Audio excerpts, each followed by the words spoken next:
G'day and welcome to Property Australia's favourite obsession. My name's Jeremy Cownan and I'm your host, and today's episode is all about how infrastructure can change the locational value of land. See, land with the most valuable natural advantage will always be sought after and priced the highest.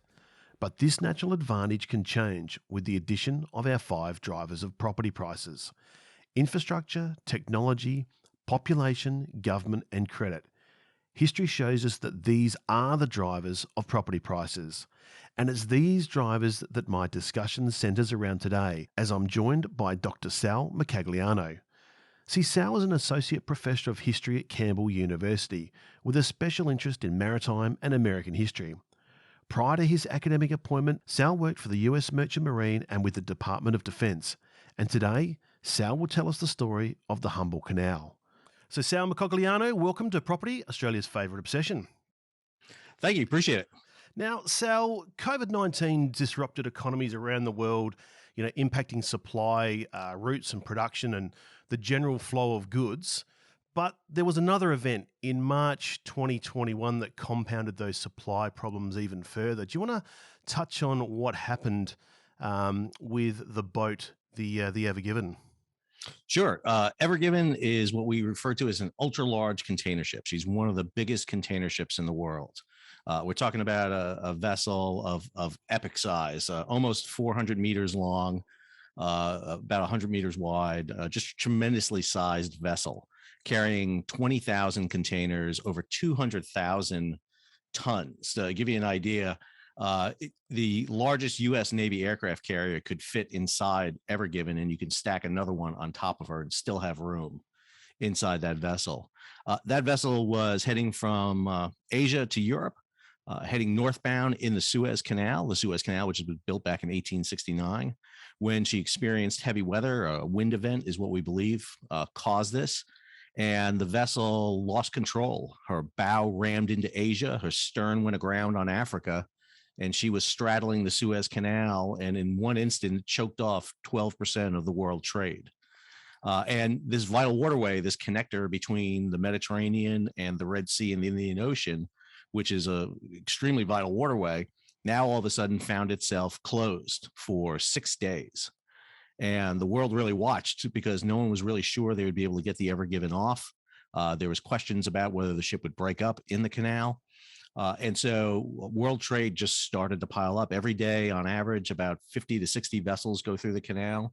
So by the time she got free after 6 days, you had almost 400 vessels lined up in a queue north and south of the canal, ready to roll. And you actually had started to divert some vessels around the Cape of Good Hope, which, you're adding thousands of kilometers and miles to an ocean voyage.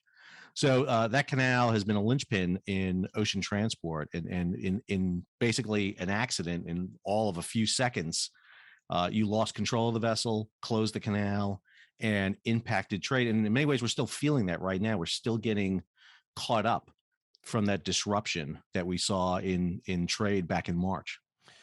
And this particular canal, we're not talking... how long is it? How long is the canal itself?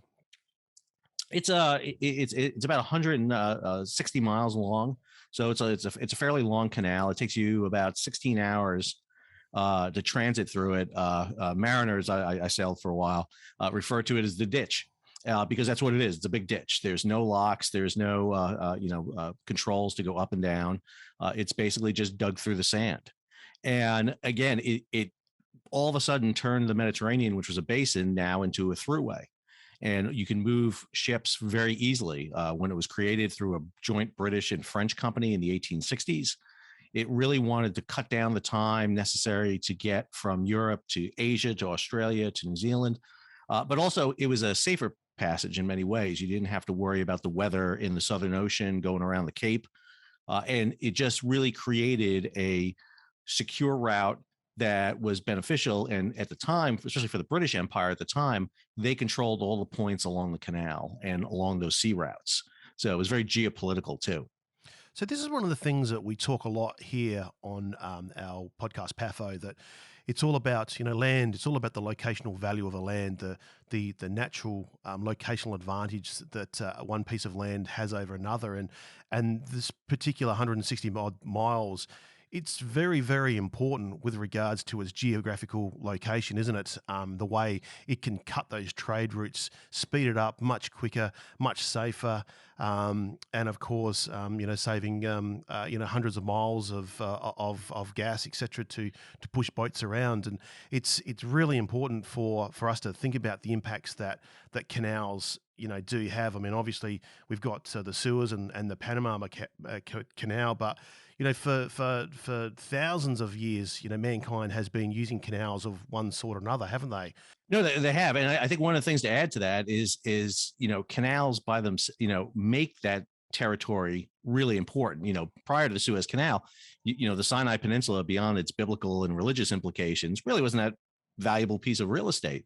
But once you put the canal in, then it becomes a really geopolitical and economic area that's of extreme importance. Same thing with the Panama. I mean, the Mm. Panama Isthmus, by itself is not inherently, you know, valuable for any reason. But once you put the canal through it, same thing with the Kiel Canal, the Grand Canal, and you put these canals, and now all of a sudden you create these areas that are extremely important. Singapore is a nexus. That's a natural nexus between the Pacific and Indian Ocean. But now you create the Suez Canal, and you create it. And the thing with canals too is they're expensive. It's a lot of upfront cost to build a canal typically, Mm.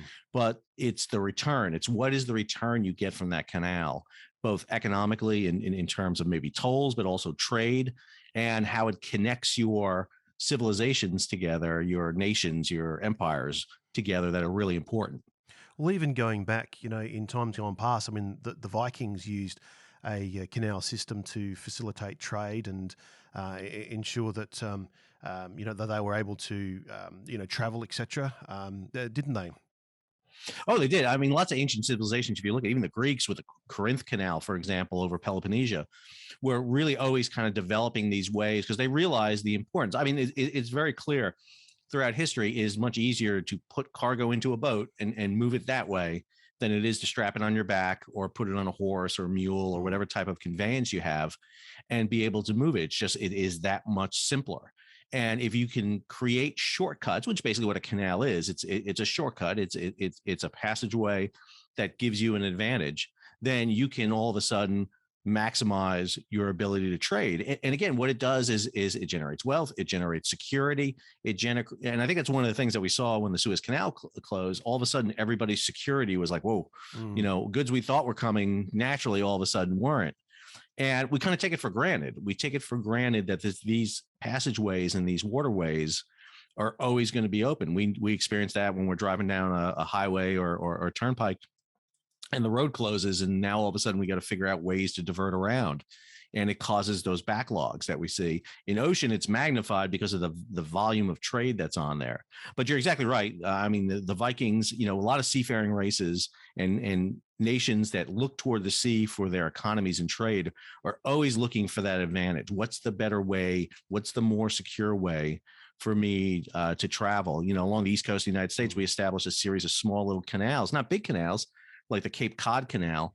But what it did was a short little cut, around, you have to go around the Cape Cod in Massachusetts, but that kept you out of the Atlantic, kept you out of the Gulf Stream, it kept you out of the shallow water, and it made sure that you had an effective way to move cargo quickly.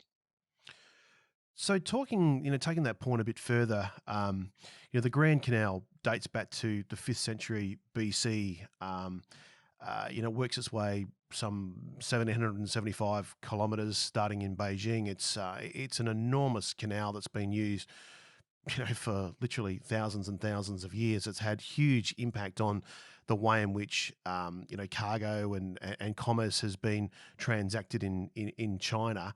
Um, those sort of canals that we talk about. I mean, how difficult are they to actually build and construct? Well, it depends on the nature of the canal, where you're building the canal. Obviously, in a very simple term, you're digging a hole. So, I mean, all you need is a shovel, and you can basically create a canal.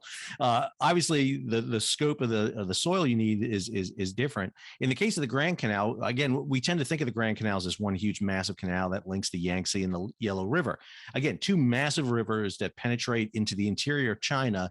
Now you create a connector between the two, so you don't have to go out into the East China Sea and sail out of the estuary, out of the tributaries into the ocean, and now you can cut right between them. And one of the things you see is a series of projects, and they tend to be series, small little elements that eventually bridge themselves together. And one of the things that you see is these are large national infrastructure projects. I'm in the United States, where we're debating infrastructure here in the United States a lot, and these are national projects, and these are investments that they can be made in a society because they know there's going to be an economic return for them. Yes, we're going to spend a lot of money, a lot of time. I may not see the benefit myself of the Grand Canal in my generation, but my future generations, and that's a big thing with China. They love to look at the state and the future of it. They're going to invest in, and it's also some of the best engineering we see. We see some of the most earliest forms of engineering being built, where you're digging the canal without water anywhere near it, and then you're busting dams to let the water flow in, and you're really coming up with ways to deal with the natural environment. And you're also changing the environment. That's the other thing too with canals is you're changing the nature of the environment.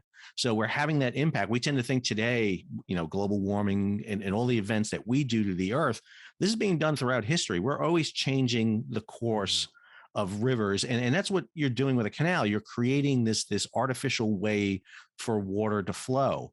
And, right now in China, they're experiencing that with floods, with dams breaking, because they've tried to, again, control water. And one of the ways they do that is by cycling these waters off into these canalways.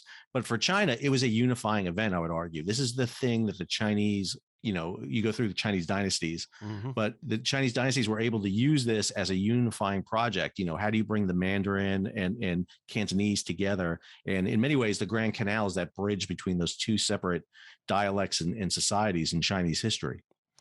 I think it's pretty fair to say, Sal, that the Industrial Revolution really kicked off the canal mania, though, didn't it? That it was because of the transportation pre-Industrial Revolution. It just wasn't fitting for that period, was it? You had the roads were typical mud tracks that were cut up, leaving ruts, etc. You had the turnpike trusts that were there to maintain the roads with tolls, but you just couldn't move the volume of goods that was required through the Industrial Revolution, what it was demanding. No, and you're exactly right. One of the things that happens, one of the key things for the Industrial Revolution is the agricultural revolution before it. You start generating more food. Once you have more food, once you're more productive on the farms, and you need less people on the farms, you have that reservoir of people now you can put into industry. And in particularly where we see it, the classic example of this is England and coal and the coal industry and the textile industry. What's easier to move? Is it easier to move the coal? Is it easier to move the textiles? And you had that issue with, in the Midlands of England, right there, that center mountain, of England, you have all that coal. Basically, it's a huge coal nugget, Great Britain, and you have to either get the coal, either put the factories there in the Midlands or get the coal down. And so you see the creation of these canals systems. They come up with this idea of let's make these artificial waterways that we can load heavy items. Again, a barge loaded with coal, you and I can push it ourselves if we had to because of that buoyancy. And more importantly, because of current, you can move it. A canal can also be powered. You can hook it up to a wagon team of mules or horses or a steam propulsion of some kind. And now you can move vast quantities. And that was a real issue, was coal. Having an efficient fuel source has always been an issue in the Industrial Revolution. Wood isn't an efficient fuel source. It clogs up your furnaces with ash. You don't get the BTUs off of it. You need coal.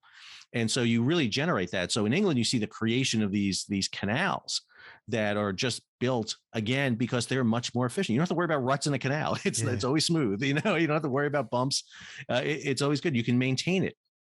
You can draft it. You can build locks into the canal, and you would see canals in England with 69 locks. These crazy kind of lock systems. But again, locks are actually fairly easy to use. It's a simple piping system. You don't need pumps. You just allow the water from the higher section to flow to the lower section. And, you create rivalry. All of a sudden, Liverpool, which is a huge port, now all of a sudden Manchester can become a major port because you open up a canal to Manchester. And then I believe that's the only rivalry that exists between Liverpool and Manchester is their canal system. It's I mean, you hit the nail on the head. Like it just really is interesting, isn't it? That like such a simple solution, to haul bulk goods, and also being able to transport fragile goods as well. That's as you said, a barge. It's very stable.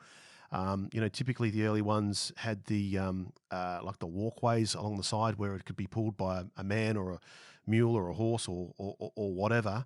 But there's just huge advantages. That as you said, once they're built, they're very cheap to run. A barge that takes 50 tons of coal, a couple of men, from my understanding, in the early days could look after that. So it has huge advantages. Would you say there's any particular disadvantages from a canal system? Well, I think real quick on the advantage system. I mean, think of a barge like a modern container today. I mean, it really is. Our container system that drives up and down the highways on ships. Barges were that. They were the containers of their day. You can pack them, stuff them, and move them around. They were really easy to use. I think the drawback in barges was a couple of things. Number one, especially moving them, if you use them in rivers, for example, and feeding the river systems, you got to deal with currents. So sometimes canal systems were more designed one way than two way, and that was always an issue. One of the things about a canal, if you can make it a true canal, is there's no current in it, so you could be able to move, north, south, east, west, whatever direction that canal goes. You should be able to move in it. You need to invest in it. That was the big. Again, it was an upfront cost. It was a lot of money to develop these canals. So, one of the things that, like in the United States, in the Erie Canal, the U.S. government refused to fund it, and they couldn't get the money for that. And so the governor of New York wound up having to run it himself. He basically said, "All right, I'll do it myself, and I'll fund it."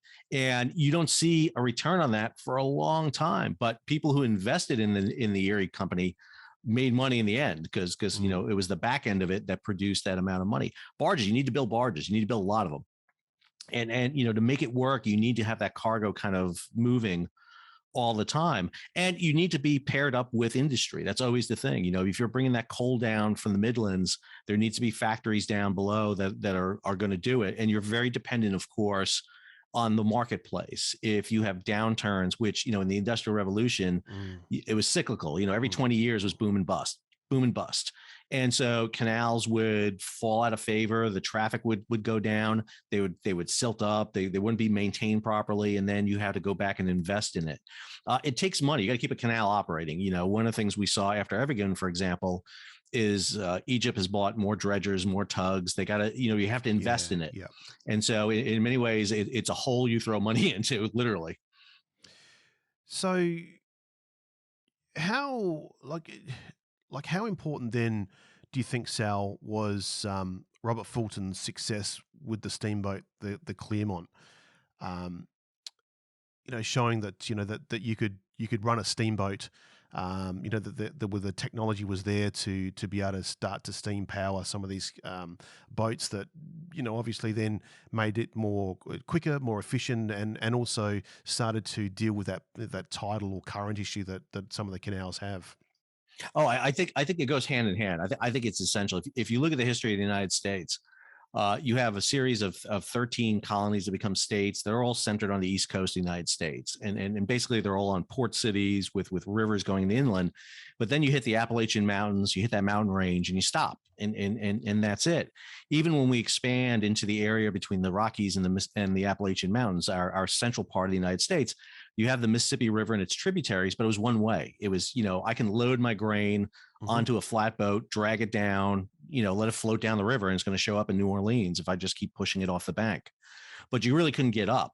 What the steamboat, in conjunction with the canals, did was turn the waterways into highways, into motorways that you can go both ways. So, for example, when Fulton comes up with the North River Ferry, the Clermont, he can get from New York City to Albany, which I grew up in New York City, and I know Albany, and I have no desire to go to Albany. It's just it's just a town on the river. It's there. It doesn't really do you any good.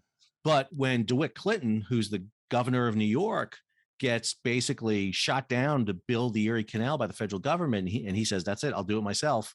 And he decides to create this canal that goes from Buffalo, New York, which is on Lake Erie, to Albany.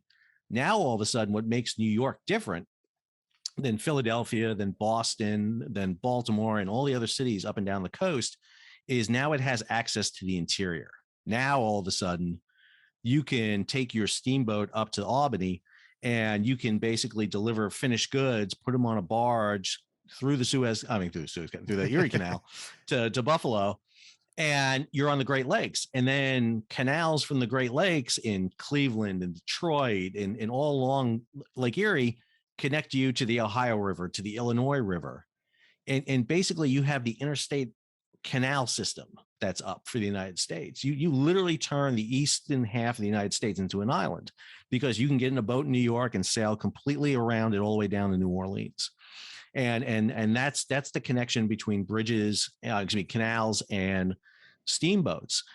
U.S. steamboats take amazing developments because there's everything you need for a steamboat. Fresh water is abundant. You got water in the canals and the rivers. You can use it. And then you get fuel sources. You got trees everywhere. The reason that Great Britain became such a big steam power on the oceans is because they had coal and they had those strategic bases around the world. But yeah, once you start linking the technologies together, you're good to go. The problem that canals always had, and this is the issue that all of them have, is they're more designed for flat level than mountains. Mountains give them problems because of the lock systems. And that's why in the 1840s and 1850s, you start seeing the development of railroads over canals. The canal mania kind of goes away. So the Erie Canal's got a really interesting backstory to it, hasn't it? That my understanding is that it was Jesse Hawley who really pushed for the Erie Canal, and that's where it was picked up by DeWitt Clinton, who actually came across it from the writings of Jesse Hawley. Is that correct? No, it is. There was a lot of talk about it. Again, one of the things about the Erie Canal that's really interesting is it's actually a series of short little canals, because there are a series of lakes up in upstate New York that kind of run north and south. And so one of the ideas was to kind of bridge these canals together and to stick it together. Clinton is the governor. He's looking at the political aspect of it and the economic aspect. He wants his state to do it. He's not designing a canal by any means. He's the one who gets kind of so he's like a good politician. He's going to take credit for it and be there for the bridging of the oceans together. But yeah, there's a lot of development in that. And we saw a lot of canals being built at that time, but they tended to be small. The thing that made the Erie Canal so different was its scale, for number one, for New York being so large. It was just something that hadn't been seen. It was the most expensive infrastructure program in the history of the United States up to that point. So it was a massive investment involved to it. And the other aspect of it was it just propelled New York above the other cities because, at the time, there was no clear reason New York would ever become the major city on the East Coast. Philadelphia had a much better bid for it because it was right there in the farmlands, the Delaware River Valley. Baltimore had it with the Chesapeake Bay area. There was really nothing that did it. But all of a sudden now, the price of commodities just dropped. I mean, to haul a ton of cargo now dropped exponentially. And more importantly, you had access into the interior. And that was the connection. And again, if you had invested in the Erie Canal, if you bought the stock in the company, you made a fortune because all of a sudden the amount of commerce that was going through, and it wasn't huge. I mean, these barges were very small on the Erie Canal. It's not a massive canal. So we're not talking about large vessels, but it's flat. You can hook up, to mules and tow yourself through the canal. And that's also, you also see people move through. It's not just cargo, it's people start moving. It's that ability to exploit, to move into the area. And it becomes that, highway that allows really the West to develop for the United States, the interior. What you're saying there just can't be underestimated. It is so crucial to what we're talking about, though, Sal, isn't it? That it propelled New York into the financial hub that it is, that it even still holds that position today, that 15 years after opening the canal, It was the busiest port in America, and it moved more tonnage than Boston, Baltimore, and New Orleans combined. And that in itself is a staggering fact. And its ability for that canal system to establish New York as the powerhouse that it still maintains today is a very impressive feat. No, and you can see it. I mean, if you look around the Great Lakes region to this day, you can see the impact of that by immigrants who were coming in that period. You know, when the canal was big in the 1830s to roughly the 1860s, in particular, you had a lot Northern Europeans coming in. And if you look around the Great Lakes region, Michigan, Wisconsin, Minnesota, and even in the Canadian provinces, you see those German, Northern European ancestors right there, kind of all kind of meshed into that area. And again, it's that connectivity that canals give you that all of a sudden elevate you up. It's Manchester as a port versus Liverpool. Liverpool was always the big port, but now you can bypass Liverpool, go right into Manchester, and now all of a sudden you can develop. And that's what you see with New York right there. You can still get your cargo down to New Orleans, but the problem with being in New Orleans is you're in the Gulf of Mexico. You still have, Florida and Cuba that's owned by the Spanish at the time. But New York now, that's right there on the Gulf Stream. It's right there on the currents. You can literally bring your goods into New York, boot outside New York Harbor, and you're heading toward Ireland and Europe. And you're off for the races. And again, it's how you exploit those canals and use them to the advantage. It's one of the reasons why that Egypt decided to nationalize the canal in the 1950s, because they realized that is their potential moneymaker. That's what's going to make them. Same thing with Panama taking back the canal in 1999 from the United States. These generate them. It gives them strategic things. When the Germans built the Kiel Canal, for example, it made them much more independent of having to go through the Skattaghat and Kattegat, which is a terrible passage to go through. And it also gave them naval power because they can swing their fleet from safety of the Baltic out into the North Sea, threaten the British during World War I, for example. That concept of the movement into the interior again is also really important, isn't it? Because unlike Australia, our best and most fertile grounds are around the edge. It's all coastal. The further you move inland in Australia, the pretty much the more arid you get, and worse the farmland. Whereas that's not the case in America. The further you go inland, the better the land's in a lot of ways, isn't it? No, if you ever look at a kind of a satellite image of the United States, New Orleans is the cork in the bottle of this massive basin that goes all the way to the Rockies, up actually into Canada, and it's this huge basin that all funnels down into that New Orleans area. But the problem was, I mean, you had the potential really to create separate countries. The eastern half of the United States was really not connected to the middle part of the United States. And what brings those two areas together are canals. It is that canal system that brings it together. There's an attempt with the Chesapeake and Ohio Canal to get over the mountains, but it was really difficult. But the Erie Canal, that little pass through the mountains right there in the Adirondacks, gave them that advantage. And all of a sudden now you connect it. One of the things that actually I would argue that the canals kind of promote the Civil War, because one of the things that happens in the southern part of the United States is it's not as connected to the west as the north is. For example, the northeastern part of the United States from Boston to Philadelphia is very connected to the west because of that Erie Canal passage. It really kind of makes a block. And it's one of the reasons the South feels so isolated in the 1850s and 1860s, because it's not as connected. The railways had not kicked off yet. This is that'll be the big competition is railways. But even railways can't compare to canals. They can't move the tonnage that the canals can move, because it's so much easier to move on ocean boats, inland waters, than it is on railways.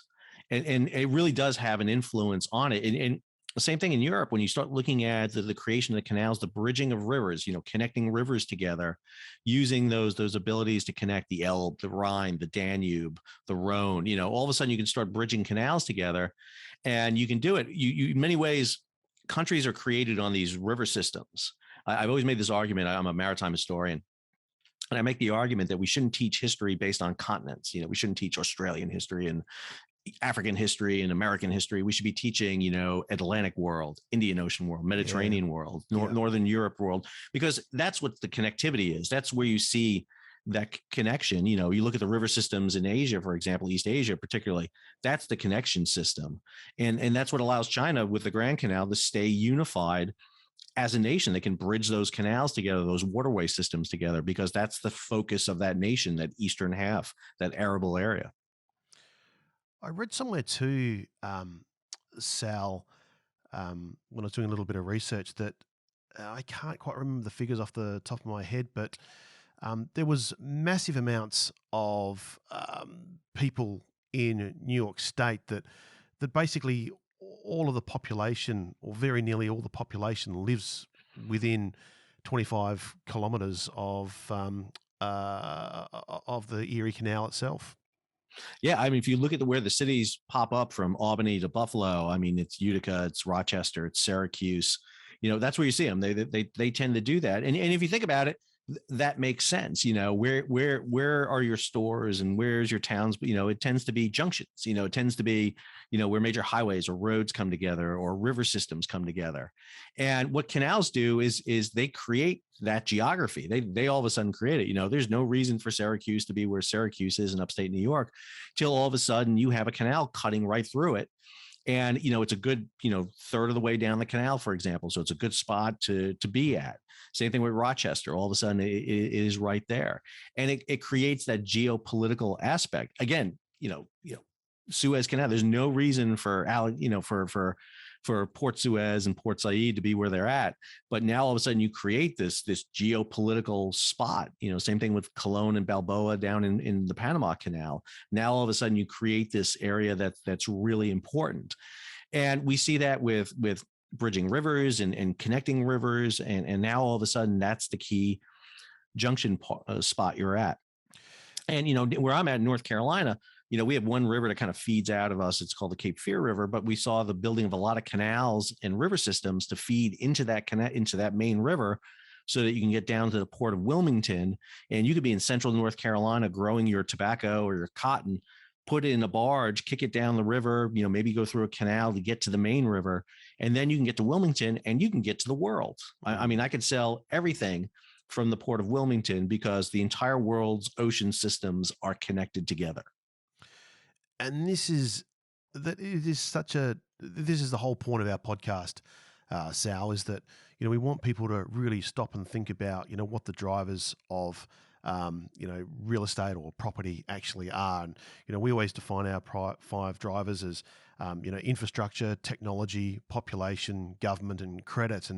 And the infrastructure of the canals just changes the natural locational advantage that particular spots have. By pushing that canal through, it forces commerce. As you said, that of course means that there are going to be particular cities that are always going to be popping up along the river to facilitate the trade and ensure that, especially at those cross routes, where other junctions occur, there's going to be more trading that occurs, and that is what we're really trying to get listeners to really understand. No, if you look at the history of the United States, I'll give you the city that's probably the best example of that. That's Chicago.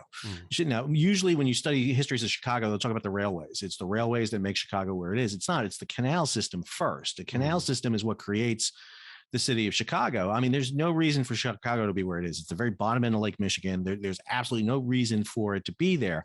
It's there because it's the bottom of Lake Michigan. And one of the things that Chicago was able to do initially was for cargo to be landed or brought there across overland portage and move cargo that way. But eventually what they do is they build a canal system. They hook into the Illinois River, which puts them into the Mississippi, which puts them into the Ohio, which puts them into the entire inland water distribution system. And now they're on Lake Michigan. And now you can go from Michigan to Lake Huron, to Erie, to Buffalo, to New York, out into the open ocean. And that is that creation. When you start seeing it develop in the 1830s, there's nothing there. There's nothing in Chicago. I mean, it is an outpost. And then it just magnifies. And it's a quantum growth all of a sudden. And Chicago becomes the massive city it is. It's fueled by the canals. It's expanded by the railroads. And then it's really the gateway to the West. St. Louis, again, same thing. How do you get to St. Louis on the Missouri River, that interior into the interior of the United States, it's that same way. It becomes that gateway. I would always argue the gateway of the West changes. It's the old St. Louis calls itself the gateway of the West. It changes because where it's how you can get to it from the different areas, and now all of a sudden those become them. And the amazing thing about all that too, Sal, is that, as we said, you've got all that, corn and wheat and other lucrative crops flowing out towards the coast. And at the same time, you've got the ability of the steamships to take goods back inland to service the farmers, to ensure that it enables the productivity of towns to be able to grow and flourish, and the townspeople and the farmers to be able to buy essentially goods and that they would have previously made themselves, whether it's clothing, textiles, or furniture, etc. It's a two-way thing that creates the increase in commerce. Oh, it does. And the barges on the canals are great because, again, they'll make a low value commodity economical. You can, I'm in North Carolina. Tobacco is always is the crop we grow here, tobacco and cotton, because it's a high value crop. It's, you get more money per acreage for those crops. It's not affordable to grow corn here. It just isn't. We just don't, because we don't have the acreage to do it. But you can do it out in the Midwest where you have hundreds and thousands of acres. But to do that, you got to move volume. And to move volume, you need to be able to get that volume off the farms in Nebraska and Kansas and out there to the marketplace. And barges allow you to do that because it's a volume product. You can pack a lot of cargo inside a barge, move it through a canal system into a river system and back down.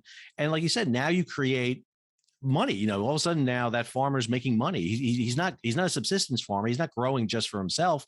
He's growing to feed not just local towns and communities, but potentially the world. I mean, that grain that gets down to New Orleans could be heading to Europe. It could be heading to Africa. It could be heading to the Caribbean. Who knows? But now they have disposable cash. What am I going to do with my disposable cash? Well, I'm going to use the modern version of the iPad, the Sears robot catalog that I have, and Yep. swipe page to page and send a little check and send it in and coming up that barge is going to be my new products. And we tend to think we're new at this, and we're not. It's I always joke it's these guys have this figured out. It's just the only thing we're better at is time. We do it faster. We can do it fast. We can do it faster, but they were doing the same exact thing, and the volume has changed a lot. But what you're talking about with canals are exactly that. It creates that connectivity, which I think is the big thing. And it's not just individuals, but it's tonnage, which changes everything. It also coincided with the market revolution, which really, in a lot of ways, I think, America was right at the junction with that. Again, my understanding is, the idea is that you went from producing things at home to essentially producing things in a factory. And obviously, with the advent of the Industrial Revolution, with steam and also the canals being able to move products, means that there was a lot more commerce that occurred. But there was quite a number of people who didn't want to be involved in that. They didn't want to, be paid wages as such. They wanted to be like a tradesperson who gets paid for what they produce. That the fact that there was the canals and there was produce and there was commerce flowing inland, it actually created a lot more opportunity for people to continually move west in search of lands to farm and live in a style that they wanted to live, rather than in part of that industrialized revolution that was going on. No, I think you're right. I mean, it's all, and it's kind of a chicken and egg argument. What comes first? And I think it all feeds on to everything. That agricultural revolution gets into your industrial revolution, gets into your market revolution. And now all of a sudden people can start, I was using the argument, clothes, people made their own clothes for a long time, but it was a long, laborious process. It takes a lot of time. When you do your laundry, you don't sit there and watch the washing machine. You go do something else. One of the things that technology allows you to do is prioritize. I can do other things while things are being done. My meals can come faster because I can cook faster today than ever before. And again, people decide they want more. And as you create that need, that demand, we see shipping basically, meet that demand. We're hauling over 11 billion tons of cargo in the world's oceans annually right now. And that's the world, 11.5 billion. Go back to end of World War II, 1950, roughly, you're moving 500 million tons. And, that's not new. We've seen this exponentially increase year after year. And I would argue the industrial revolution, the market revolution really fuels that concept. People want nice things. I've done archaeological digs in homes in the middle of nowhere, from the early 1800s, and the ramshackle houses, but they'll have nice little things in it that make themselves feel different. It's, when you walk into their house, they're different. There's something about them that's different. They want that demand. And that means it's two-way. Like you said, you have to be able to not just get the cargo. And that was one of the big issues prior to the creation of the canals, is you had to be close to the rivers, and then everything was being pushed downriver and really nothing was coming back up. And the steam power along with the canal system changes all that, because now you can move goods. You can take your steamboat, bring it up the Ohio River to a canal system now that goes into the interior somewhere that didn't exist before. And now you can move those goods. And again, it also allows people to move a lot easier. Again, how many people were born and died within 50 miles of where they were, raised? Yeah. But now there's that opportunity, that one-time opportunity to pick everything up and move and relocate. It's going from Europe to Australia. It's going from New York to, Kansas. It's that big, huge move. Something we take for granted today, so that's so easy for us to move, was very difficult, but it became easier over time. There's also the idea too, Sal, that the Erie Canal helped form a whole new culture that revolved around canal life as well, didn't it? Oh, it did, because again, your economy was derived from it. And I would argue whether it's canals, railways, highways, you see those kind of boom bust cycles where towns pop up, and they're focused on that. In the United States, we have towns that based on military bases, and when the military base closed, the town closes. And the canals were very much like that. You would have everything you need on that canal system. If you're on the Erie Canal, you're in one of those little towns. You have people who can repair the barges. You have people who can tend for the mules and horses that are towing the barges. You had places to stay overnight. You had, provide services back and forth, and you can be selling goods. We tend to think too that, I'm going to sell my goods. I'm going to grow my crops in Michigan, and I'm going to sell them in New York. That's not what you did. You sold them to middlemen in between. They passed between people from place to place.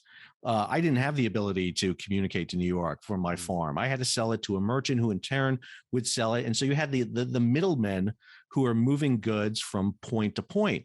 And one of the things it does is it does raise the price a little bit, but at least the goods are moving. The goods are moving much more efficiently. Today, we love the idea that we can go right to a distributor, buy something, and it's delivered to my house. I don't have to go to the middleman anymore.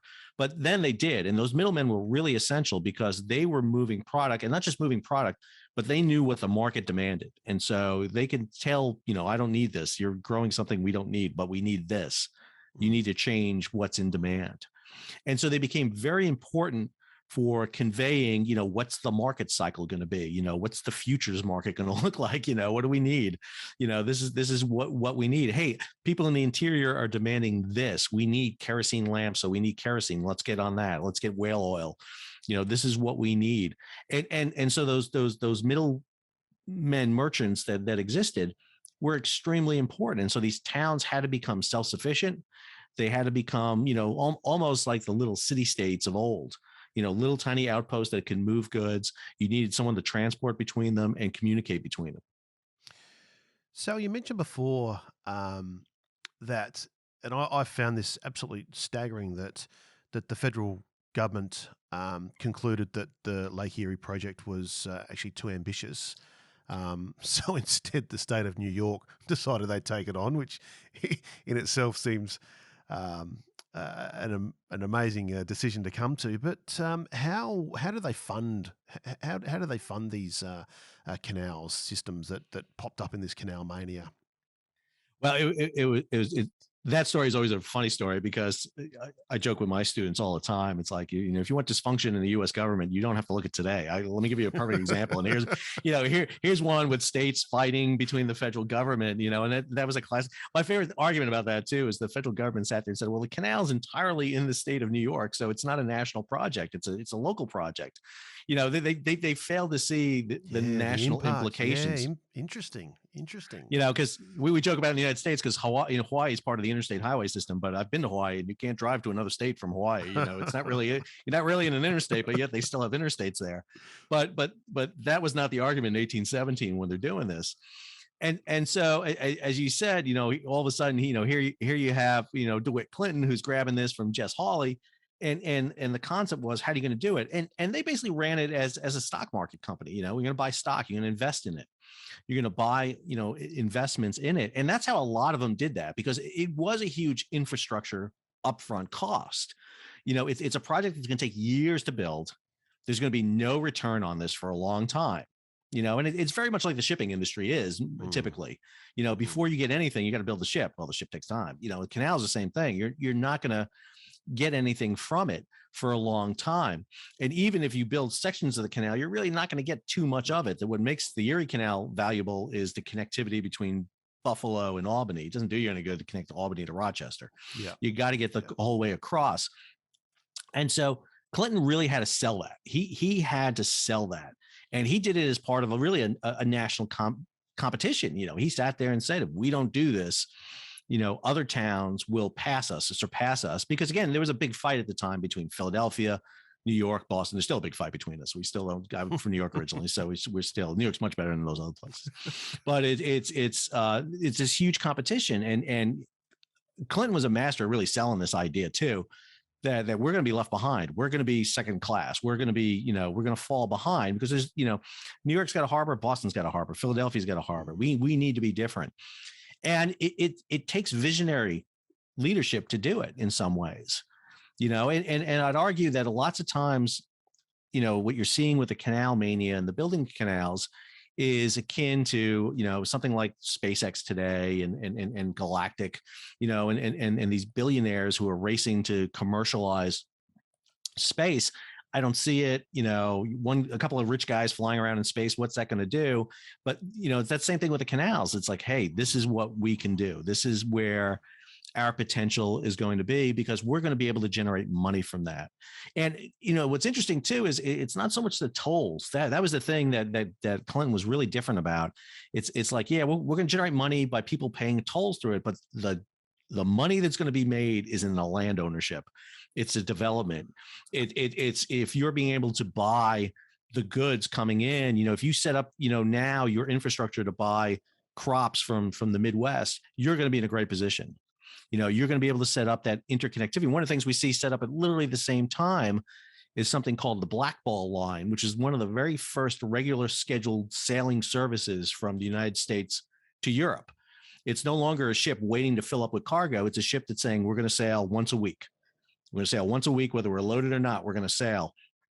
And the only way that works is if you got cargo, your shore is going to be flowing in.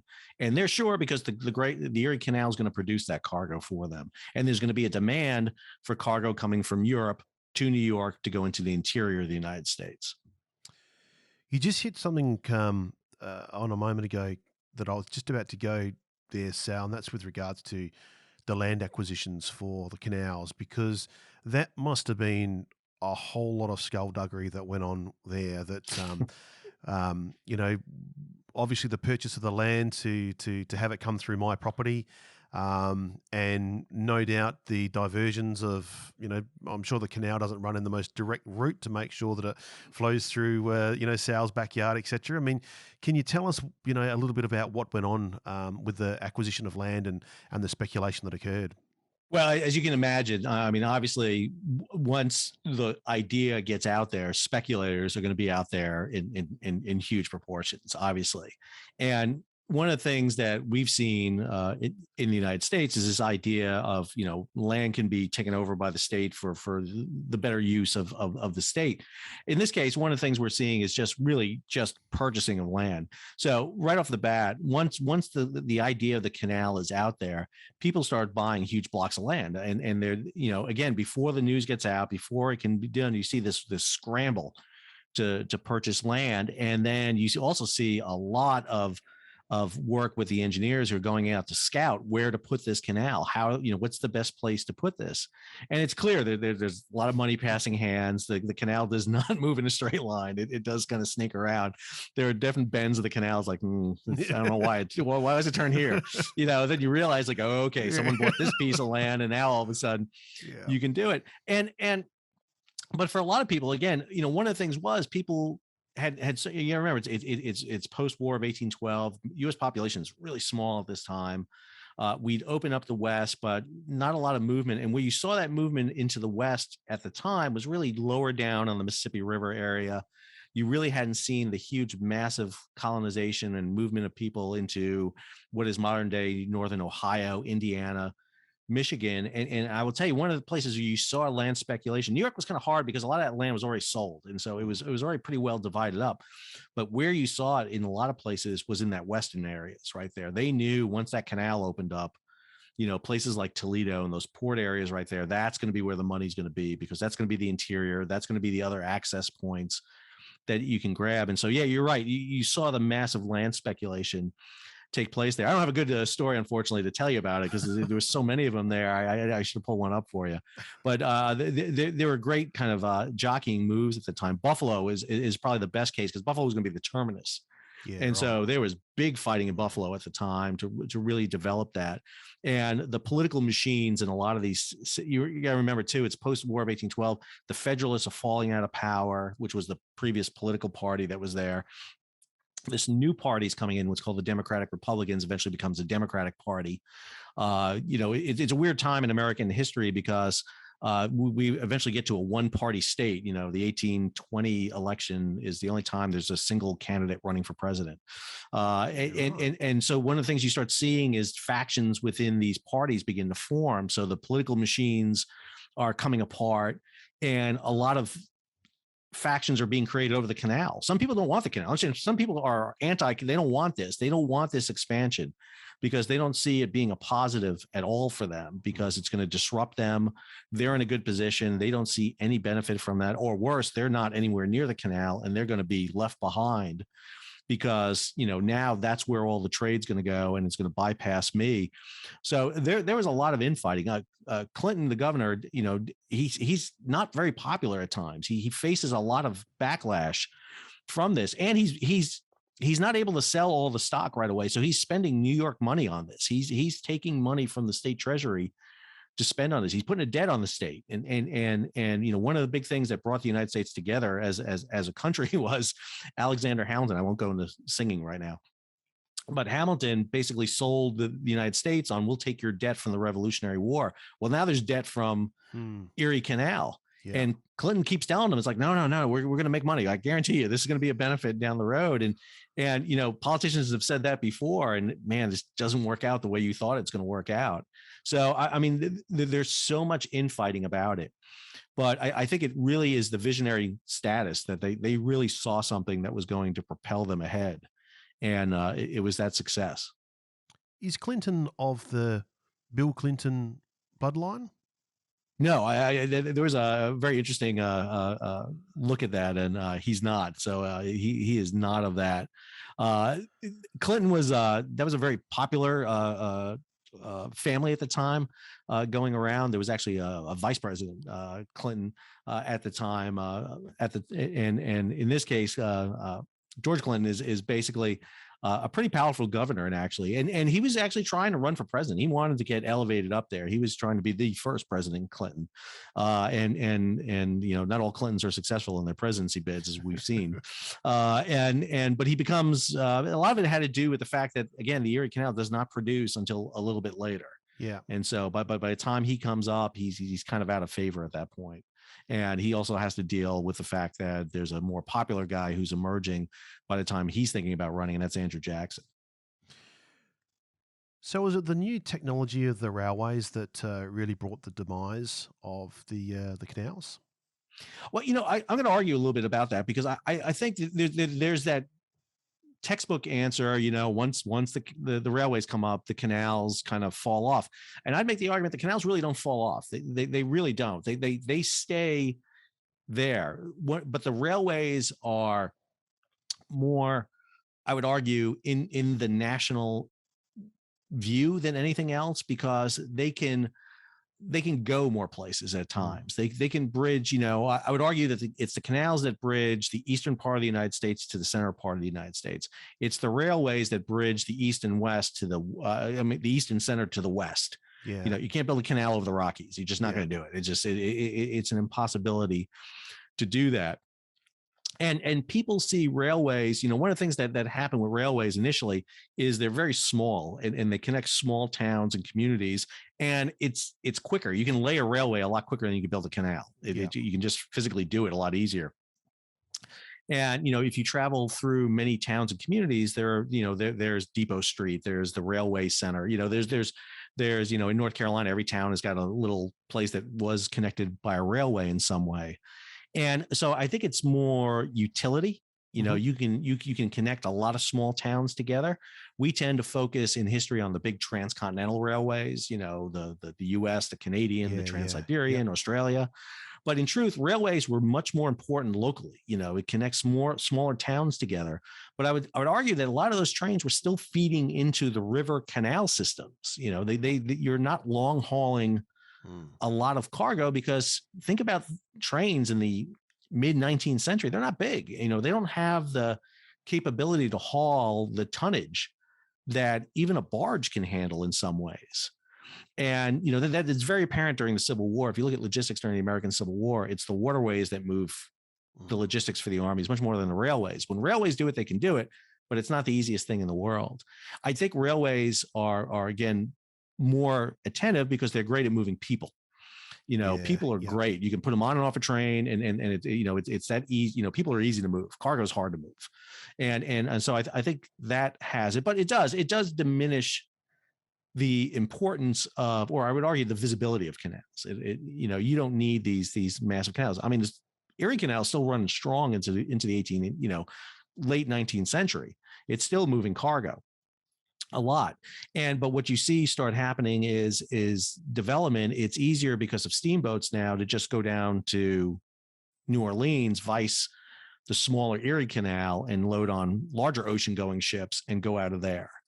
Then you see it. But I think they're very complementary. I would argue. I don't think they're competing as much against each other, but they're creating a system that allows further development. I mean, look at the canal system still to this day in Europe, and how important it is. I mean, the waterway system in China is still vitally important to this day.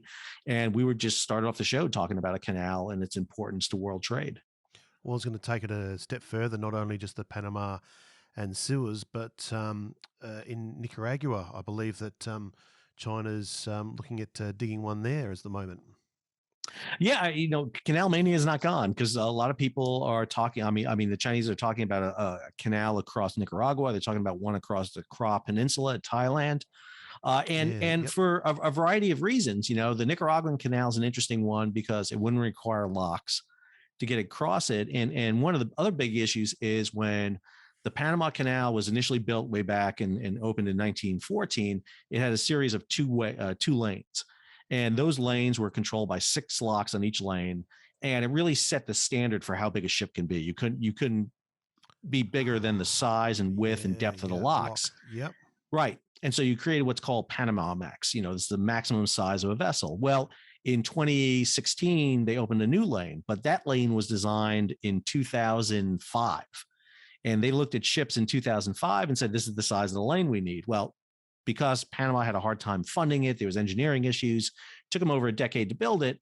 By the time it opens in 2016, it's too small for a lot of ships. The Ever Given, for example, can't go through the Panama Canal. It's too small. But what China would love to do is have a canal that's not restrained by locks, like the Suez. And you can just sail through it, and you can use these ultra large container ships, tankers, whatever you want. and you're not going to be restricted by it. The canal through Thailand is interesting to them because they don't have the greatest relationship with Singapore, and they're always concerned that Singapore will plug their trade. China's always looking to make sure there's alternative routes for their trade. They're always, they don't want to be strangled off like they were in the 1930s by Japan, and they don't want to go the way Japan went in World War II, cut off and strangled. Isolated, yeah. Right. And so they're always looking at those alternatives. And so, canals aren't gone. It's just, the question is, like, for a Nicaraguan canal, is there money to do it? Would they take enough trade to benefit from that? Now, China could just sit there and say, we're just going to throw money at it like they do and go ahead and build it. And that would start stealing money from the Panama Canal. And so there's a lot of tension there right now between them. What about tourism? I mean, tourism seems to play a reasonable role now on a number of canals. There's certainly through Europe, the canal system is quite a tourist attraction. Obviously, through America as well, the old paddle steamers, etc. How do you see that? Oh, I think the idea of riverboat cruises and canals and everything, it really opens up people's ideas to it. It's funny. I sailed for a long time, and I have a lot of friends who are in the industry, and they have a very dark view of cruise ships. They don't like them.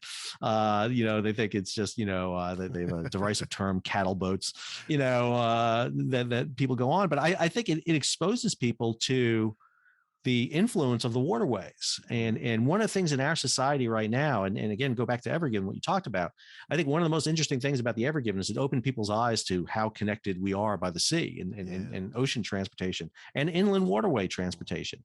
And I firmly believe it's a great way to do it. I think, people, going through a canal system, going through a river system, seeing that happen, you get firsthand that experience. You see those small little towns and communities that pop up along the shores right there and are so good. One of the things that we've done, understand over time, is because we've developed this idea of containerization, these big, huge 20, 40-foot containers, is back in the day, ships would pull up to small piers and offload their goods, and the market would be able to get goods right there. That doesn't happen today. Today, if I'm going to send goods to you in Australia, it's going to go to the big terminal in Sydney. And then from Sydney, it'll go to the smaller ports, but not small ports. You still need that infrastructure to handle these big containers. And you can't get on that terminal. I can't get on that terminal because it's not open to everybody. We don't see it. They tend to be off and out of the way. Whereas during this period of time, you can pull your boat right up. If you look at the early steamboats in the United States, they're flat bottom. They got those big paddle wheels in the back, and they got those big, huge ramps on the front. That's so they can nose up to the beach, put the ramps down, offload their goods. People can come on board. You can sell things on the steamboat, sell things in the marketplace, load goods on, pull back off, and go to the next place. And, we tend not to see that. In where I live, you go up and down the highways, big tractor trailers with those containers are moving up and down. And you go into big box stores to go buy your goods. The little shops don't really exist as much as they used to. It's coming back now, which is great. But that's one of the things we did. And so when you get on those river cruises, I think it's great because you see those small towns, you see those small communities and how connected they were. And everybody begins to understand why those little towns and communities were essential, were hubs. And they had a little bit of everything in them. You had the little bit of, the mom and pop stores, we call them in the United States, but the local businesses that you can hit. So I'm a big fan of those. I actually like them because I think they provide some material culture history to a populace that doesn't get to see it too often. It's a very tranquil way to travel as well, isn't it? It is, it's. I would argue it's very efficient. I always love the ferry system in Europe. I think it's great. You can go to sleep and you're in your place. It's easy to move and everything. It's not as fast, obviously, as what we like. Sometimes we like it, overnight and to be there immediately. And I love people who complain about traveling because all they have to do is sit. But for some reason that's too much for them. Just got to sit and just your plane will take you where you want to go, sit and relax. I think waterway travel is great. I think it's fantastic. I think it's why you see the proliferation of these river cruises in many ways because it's such a unique way. You don't get seasick, number one, because it's flat. It's great. It's that you get to go to so many different places, and again, it's not. one of the things we're doing with cruising right now is all of a sudden you pull in with a mega cruise ship and 6,000 people overrun a town. In the river cruise, it's a couple of hundred, and it's small. And again, it gives you that idea of how to move. When you take a river cruise through the Kiel Canal, for example, and you go from the North Sea to the Baltic, and then you're around the coast there, you get to see areas you won't typically see. And I think it exposes a lot of people to new areas. Again, you've been to New York City, you've been to big areas and everything, but smaller places that's always great. I do a guest lecture on some small cruise ships along like the New England coast and the Chesapeake Bay. And I love that because you go into small little towns that no one would ever go to unless you had that access to with a smaller vessel to get in there. Yeah. Yeah. It's just so, again, it's just what you're talking about. It's all about the land. It's all about the land function and about how the function of land can change so much by having the accessibility of the waterways. From a commercial point of view, what that does for transportation, for commerce, for the little townships, for people moving about. It's really about changing the natural locational advantage by using the natural topography that you've got. Right. I mean, we don't buy water; we buy land. That's what we do. It's water is open. It's free. It's navigable. We your land stops at the water's edge. That's what you tend to buy. And as you said, one of the things that canals do is alter a piece of land that is useless. It's in the middle of nowhere. And then all of a sudden a canal's cutting through it. And now all of a sudden you're connected to a major waterway. And now all of a sudden there's people going by, there's trade going by, there's opportunity. There's the advantage for you that all of a sudden propels your land from something that was useless to something arable. I mean, irrigation, you can run irrigation lines off of it. You can water, all of a sudden land that had no absolute value at all because it was barren, now all of a sudden not just has a waterway going through it, but it has the ability to water it and grow crops. You've got fresh water, you've got all the things that come with the canal and these waterways, and you propel it. And even to this day, I mean, we see it happening in a lot of places where we don't tend to think. Right now, the southwestern part of the United States is a very fast growing area, and we're basically creating out of desert arable land. And how we're doing it, we're canals. I mean, basically pipelines, canals, waterways. We're siphoning water off areas. We're diverting it. Now, we can also have a negative impact with that too, where maybe we're cutting the flow of water to areas that the water was going to and now not going as much. And that's where we come into that environmental aspect of canals. What are we doing? How are we changing it? So, for example, when the St. Lawrence Seaway opened in 1959, which is basically a canal system, you put in a series of locks, and now all of a sudden the Great Lakes are accessible to the ocean in 1959. That's fantastic. Now all of a sudden you can bring deep draft ships into Lake Ontario, Lake Erie, but you're also bringing invasive species coming in because as you pump out ballast water, now all of a sudden that those organisms that existed in that ballast water that you took in Asia or in Europe or in Africa are now dumped into fresh water in Lake Erie or Lake Ontario. And you have invasive species like zebra mussels that just bloom and take over, or Asian carp that just take over the waterways. So what about Sal? As you said, when we buy land, the land stops at the river.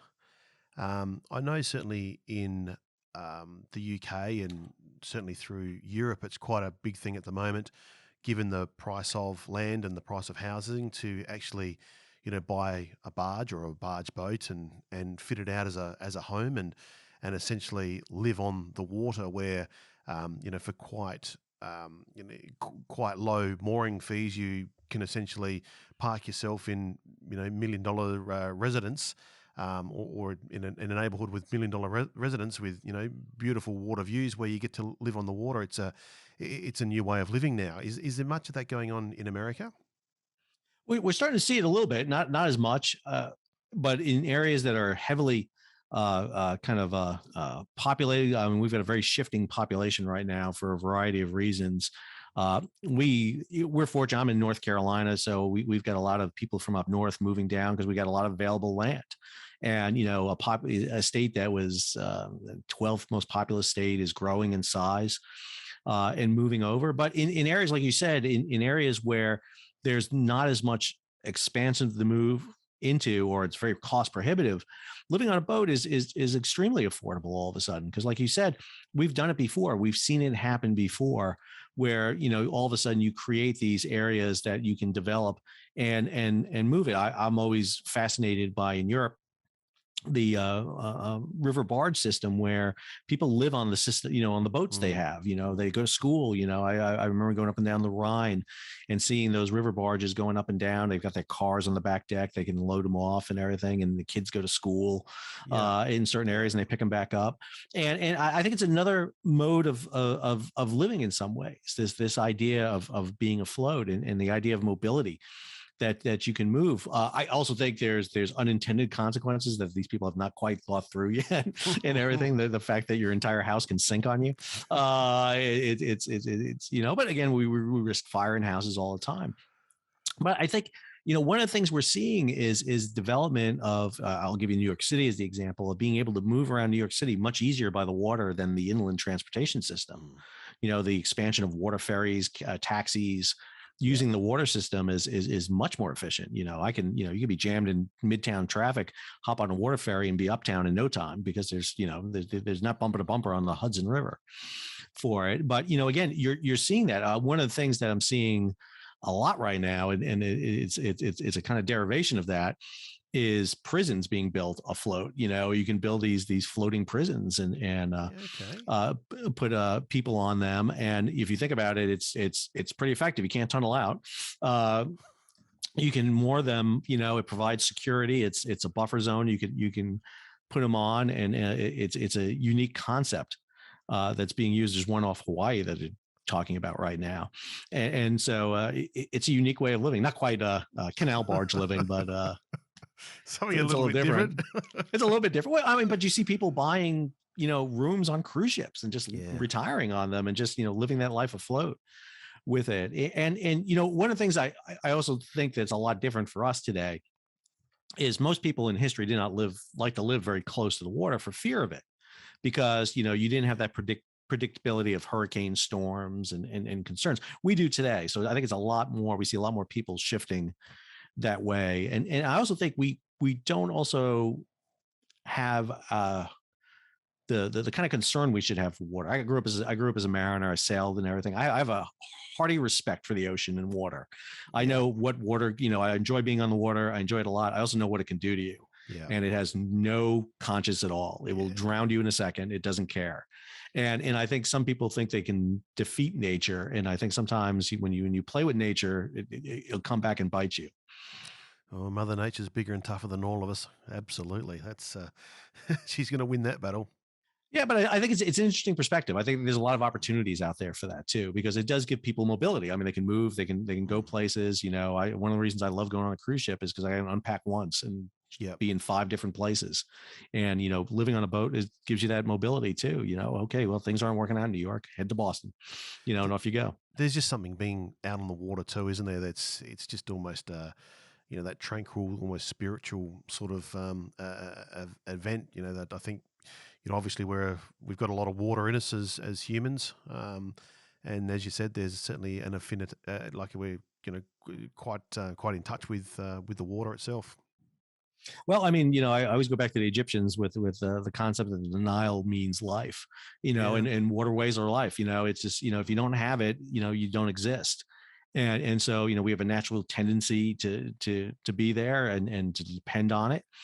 And at the same time, like I said, I think it's a conduit for us. It's not just trade. It's religion. It's society. It's economics. It's everything. And right now, we're connected through a submarine cable that's running underwater from the United States to Australia, for example. So in many ways, we're connected by the ocean right now.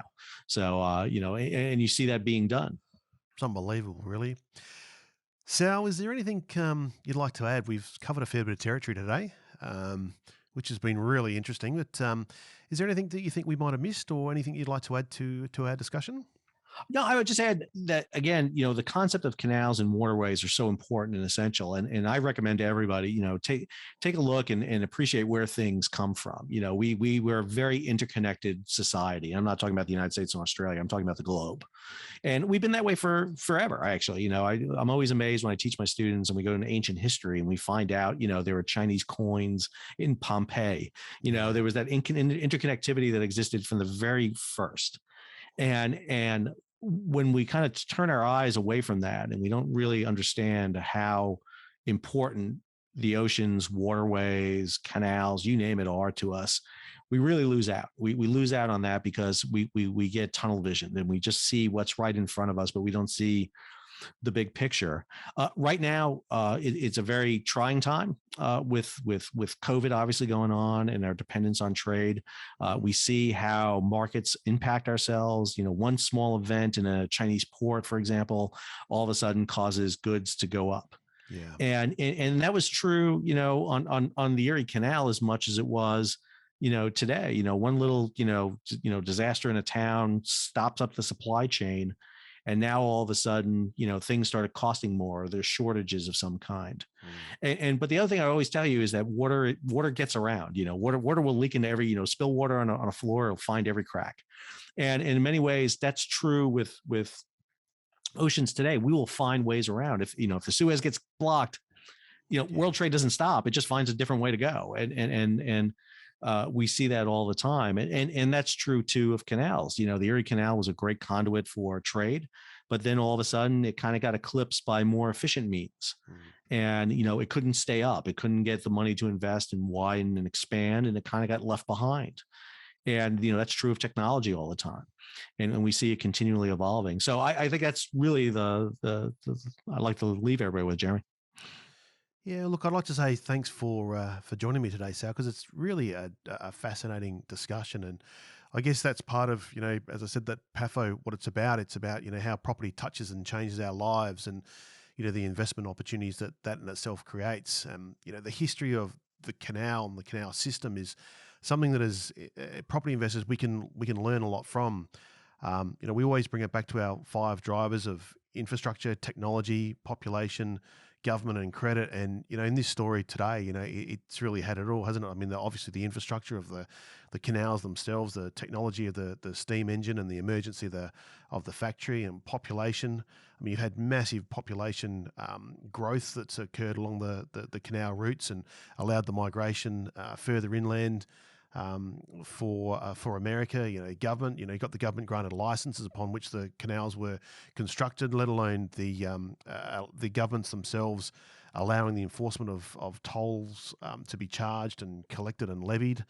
And of course, huge amounts of credit that was extended to actually fund these massive infrastructure projects that have all resulted in huge increases in commerce, increases in economic activity. And of course, all of that, drives land, and the land with the best locational advantage, gets priced higher and higher.